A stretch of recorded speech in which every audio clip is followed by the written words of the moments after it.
It's funny because on some of the bikes, we have to cut these rear fender supports and some we don't. So unfortunately on this Vulcan 1500, we have to cut these off. There's just no way you can make a good looking bobber with those stupid things sticking out. So what we're gonna do, we're gonna show you how to bolt on the fixture. We have a shock protector, and then I'll show you what kind of saw I'm gonna use. Okay, this is just a standard Sawzall. I got this a few years back from Harbor Freight.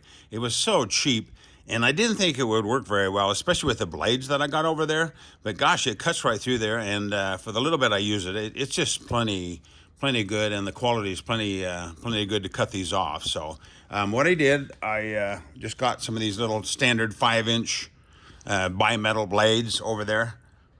And they just cut through pretty quick. So let me show you what we need to do to prep this so we don't damage something. You'll notice that I have an old rug or a towel that I put over the tire here, and to kind of protect this area down here. Because when this falls off till you cut it, you don't want to hit something, your pipes or something, and put a dent in them. So grab you an old towel or a rug or something and put it over this tire. And then the next thing we're going to do is we give you these, I call it a shock protector. It's just a steel ring that you slide in there like that. Then I'm gonna tape this on there so that when we're cutting it won't come off. And then after that, I'll show you how to put the fixture on. You'll notice that I put the tape around this to hold that ring in place. I put some back here too, just in case something falls off or hits that chrome area. You don't want it to do that. And then this is the fixture. We give you a couple of thick black washers to put on this side right here. We need to space this away so this fits flat right here. So let's go ahead and do that first. The 2 thick washers go there, and then that bolts into place like that. We'll put the front bolt in and then we'll get started. Okay, I've tightened this fixture up, snug it up real good because you don't want to move it around when you're making the cuts. And then it's really important, the beginning of the cut is the most important. So what you want to do is you want to lay your blade on there, lay it flat against the fixture, not on an angle, and then make sure the blade goes square back this way too. Because if it's on an angle, then it won't look very good once you cut it. So that first little bit is the most important. So go ahead and kind of just take your time. Make sure that blade stays flat against the fixture.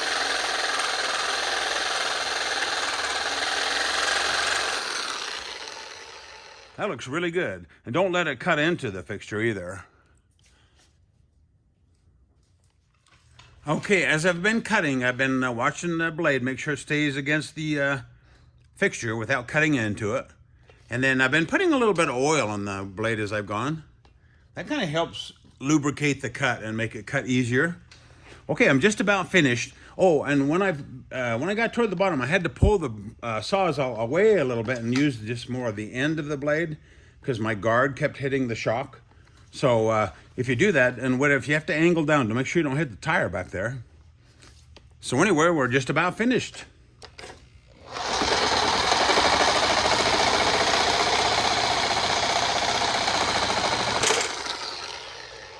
Hey, and there we have it. Okay, what you want to do now is you want to go ahead and kind of file the edges of this, kind of round them the best you can, and put some nice thick black paint on there. That way you'll never really notice the cuts that much, because once you get the seat and all that on there and the fender, really not that noticeable. And then one last thing too, keep those little black thick washers that we sent. They're kind of expensive for us to buy, and then we also use those on other parts of the bike in case you ever need spares. So keep those washers.